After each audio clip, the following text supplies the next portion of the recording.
to know who do we have in the room, please. So if you're a student or a PhD researcher, could you raise your hand?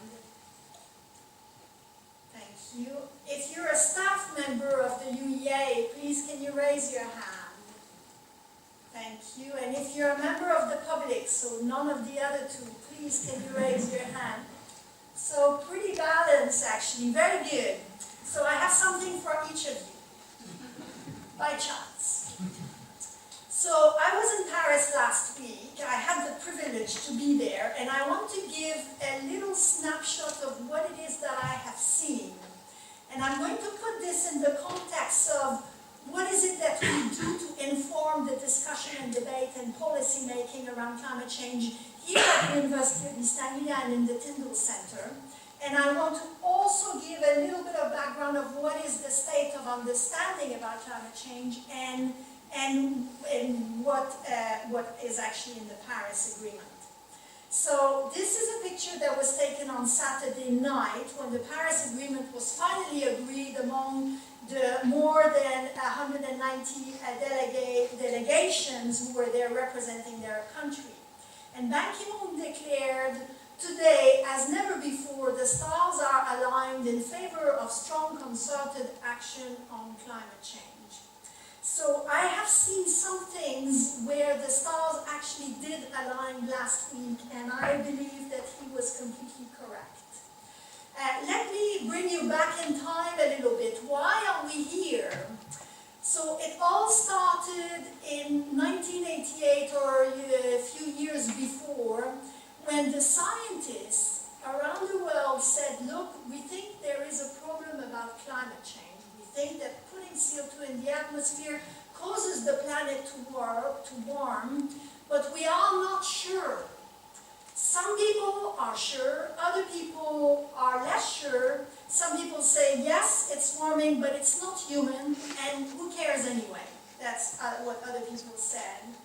And because this was potentially such an important problem, the World Meteorological Organization and the UN, United Nations Environment Programme, established this group called the Intergovernmental Panel on Climate Change, the IPCC.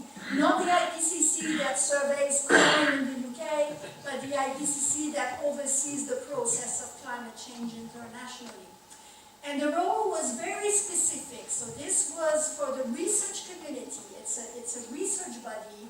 So the role is to assess, not do research, but assess existing research on a comprehensive, objective, open, and transparent basis. So IPCC authors, and I'm one of those, what the IPCC authors try to do is to look at all the literature, not cherry pick, not look at your friends, not look at your favorite studies, but look comprehensively across the literature on scientific, technical, and socio-economic information relevant for understanding climate change, understanding the potential impacts and options for adaptation and mitigation. So this is not, the IPCC is the body that provides information. So the whole discussion about climate change came from the scientists. And because of the dedication and the important role that the IPCC has played, the IPCC won the Nobel Peace Prize in 2007, along with Al Gore, the former Vice President of the United States. I have a copy of this certificate in my office, as many of us here in the room have.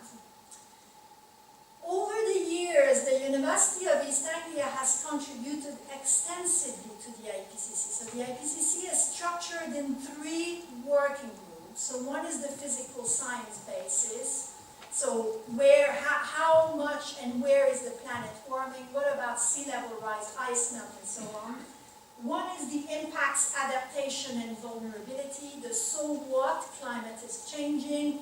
What does it matter to whom? What can we do about it? And the number 3 is mitigation. So that's actually what can we do about reducing the emissions so we can tackle climate change. There's been now 5 comprehensive assessment reports. The last one was to each of these 3 elements were 2,000 pages that ended up being summarized, each of them in a 30-page summary for policymakers. I just want to show a few of the people from the UEA who have actually contributed through the years. Typically, or traditionally at the UEA, we were very strong in working group 1, so the physical science basis. In the first assessment and the second one, again, working group 1. But in the third assessment, you see some of the same faces appear here. In the third assessment, around 2000, we started to develop at the UEA a real agenda, research agenda for looking at impacts, adaptation, and vulnerability. And more people shifted here in the thinking towards the right-hand side, which is what are the options for dealing with climate change, both on the adaptation and the mitigation. And the last one, you can see that we had a substantial amount of authors across the board. And in addition to providing their time and the UEA providing support for the authors, we also had a lot of people who reviewed the IPCC. So at the last round, we reviewed all of the chapters across all of the IPCC by many people, including PhD researchers around here. We've done a little analysis, and we think that UEA is the university around the world that has made the most substantial and sustained contribution to IPCC across disciplines. So we think we're actually particularly unique in our dimension, so going across discipline, and also in the depth of our contribution to this effort. Now, the IPCC informs policymaking, but there's also a body which is very important, is the UNFCCC, the United Nations Framework Convention on Climate Change, which was established again by the United Nations in 1992, voted in 1994, as the delivery body. So the science informs, but informs whom and who does the action, and that's the United Nations Framework Convention on Climate Change, and their objective is for action. So their objective is to stabilize greenhouse gas concentrations in the atmosphere, so those that are causing global warming, at a level that would prevent dangerous anthropogenic interference with the climate system. Now, this red text here, prevent dangerous interference, is trickier than it looks. Everybody wants to prevent dangerous anthropogenic interference with the climate system because we need food, we need water, we need peace and security, but what constitutes dangerous climate change? And this is where we had quite an interface between the science and the UNFCCC to determine, define, and thus determine what is the scale of action that is needed on climate change. The first protocol that was established by the first and only actually protocol was the Kyoto Protocol in 1997. And at the time, it included only those rich developed countries that at the time were emitting a lot of greenhouse gases and thus had responsibilities and agreed to commitments to reduce their emissions. Let me now just say where we are. Although we had the Kyoto Protocol in 1997, actually not very much has happened. On the left-hand side, you have the atmospheric CO2 concentration. So this is the greenhouse gas, the anthropogenic greenhouse gas that is at the basis of climate change. Is the most important greenhouse gas in the context of the warming planet. And you can see that we've just exceeded it's a mental threshold, 400 parts per million. The concentration before human activities was 280, so a rise of more than 40%. And although 400 parts per million doesn't actually matter so much as a number, we like round numbers, students. We just like it when we have 10. 10 is good, 20 is good, 50 is good, and somehow 400 talks to us. And the fact that this threshold was exceeded this year is one of those stars aligning. I think a lot of people dealing with climate change have said all of a sudden, what, 400 already? We had just 350 actually not very long ago. Similarly, on the other side, what you see is the change in global temperature by our colleagues here at the Climatic Research Unit at UEA and the Met Office. which year on year update this record. And there is not a one-to-one match, as you can see, because there's a lot of variability. For example, this year there's El Niño event, and there was a Pinatubo volcanic eruption before, but it's this long-term trend here that constitutes this anthropogenic background warming, with the very last year projected to be breaking all the record and bringing the anthropogenic warming at +1 degree above pre-industrial level. So we've had already 1 degree of warming, we've had already impacts on sea level rise and implications for heat waves in Europe, and other expected impacts of climate change, and is the increase in heavy rainfall, for example, which arises from warming the water, bringing more water vapor in the atmosphere, and so when it rains harder, and we've seen in Europe, in the UK, in the US, an increase in heavy rainfall that is consistent with warming, and that increases the risks of flood, for example, which is a huge issue in the UK. So climate change is not just an issue for other people elsewhere or people in the future, it's also an issue for us in the UK. So now then, after all this negative thing about the 400 and the 1 degree, a miracle happened, which is that the global carbon emissions, which are there, you can see them going up, on and on and on. They have been going up very, very rapidly, 2 to 3% per year. And you have a close-up here. And the projection that we did, that my team did for 2015, is for a slight and very unexpected decrease in global emissions for 2015, which I must say, when it came out last week, gave a boost of enthusiasm to people in Paris who all of a sudden said, could it be possible that we have this growth in GDP 3% this year, and yet the emissions are going down for this 1 year?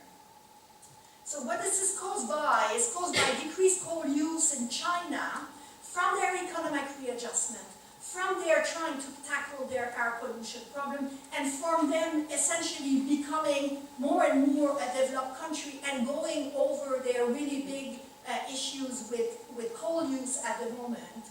And overall, throughout the world, we've seen a rise of non-fossil energy, renewable energy. That's hydro, that's wind, that's solar power, that's biomass, that's nuclear energy. Except for nuclear, all of these have risen year on year an incredible amount. Together, 16% per year every 5 years, for the last 5 years. Incredible success. So we've been able to make this assessment here of 2015 thanks to an effort that I lead, an international effort of updating global carbon budgets every year. Now, we focus here on carbon emissions, but the carbon budget actually includes much more than this. And in particular, at the UEA, we have a big team that looks at the ocean surface CO2 and amalgamates it globally the same way we do for global temperature and CO2 emissions, and a very big part of this. And I want to highlight the essential work of Roshin Moriarty and Robbie Andrew to support this effort.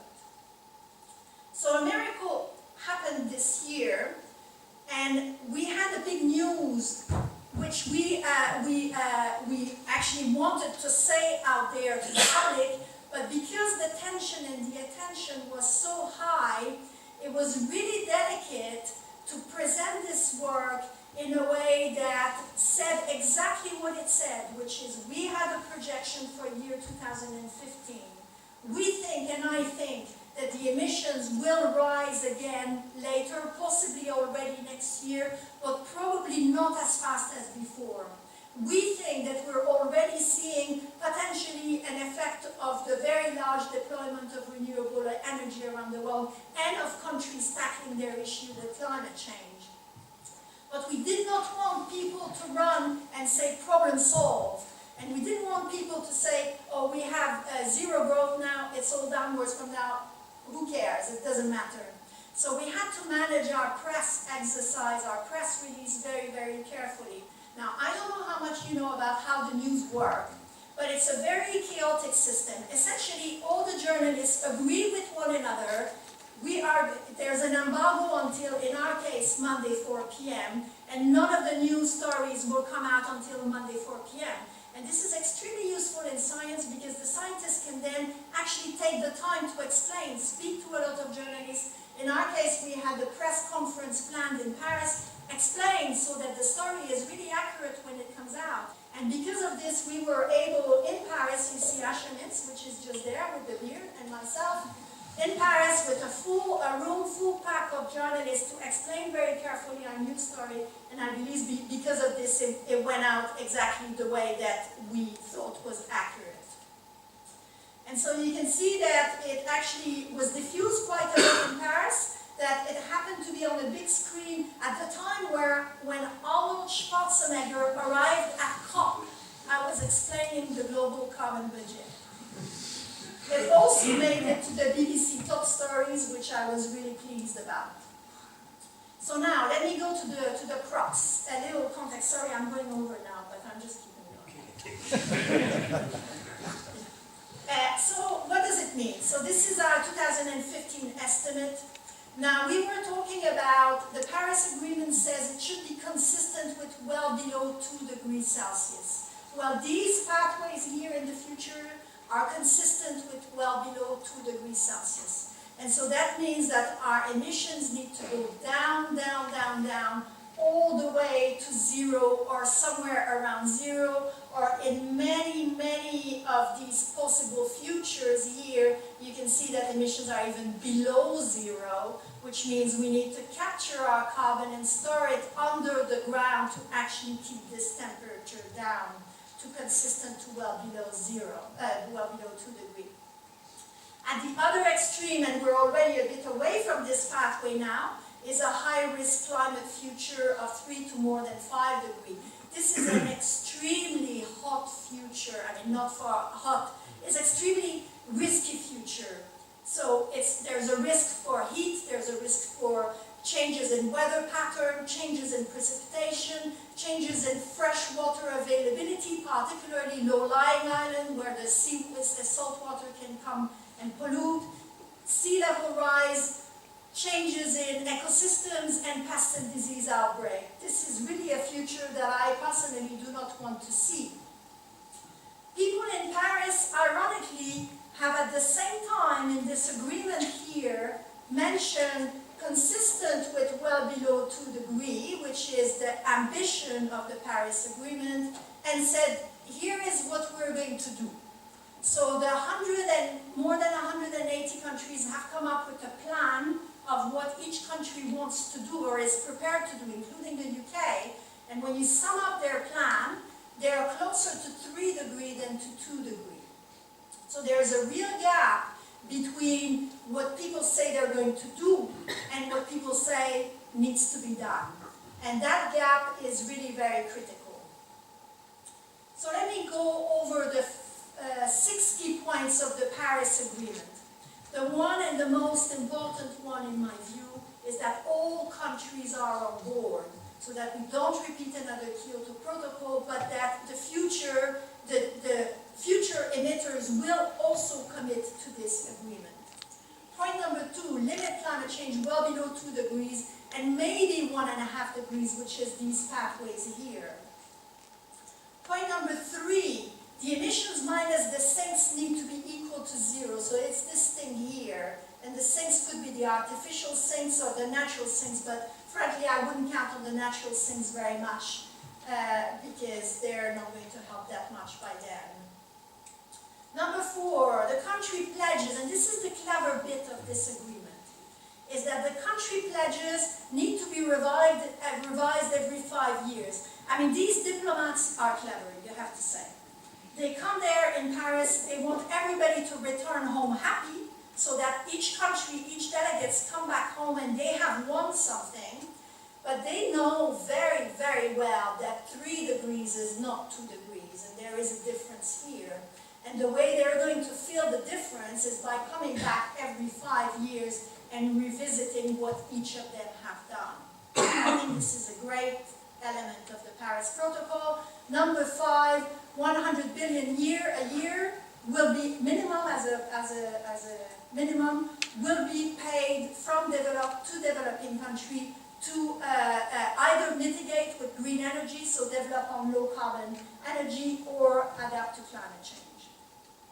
And number 6, all countries verify. So all countries will be reporting, and this is the most legally binding aspect of the protocol, together with meeting back every 5 years, is that all countries are forced to verify, to report not only their emissions, but what they have paid and how they have spent the money they have received.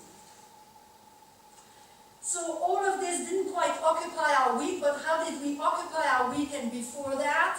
Well, Asher ran the second press conference to help scientists to speak on the agreement draft. We had a booth here, UEA booth.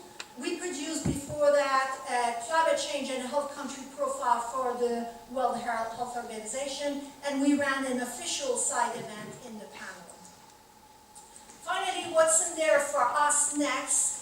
A lot to do with our research, so there's a lot of questions, scientific questions that has emerged. How do we redouble mitigation, who does what when, understanding the difference at the low climate change, continue to provide evidence on the high risk, keep track of the carbon balance, help a peaceful and efficient transfer, and help reduce actually our own emissions in the research environment. But all that is for the future. I think for now, at least until the end of the year, we should really celebrate the great victory of science, I think, and diplomacy in agreeing this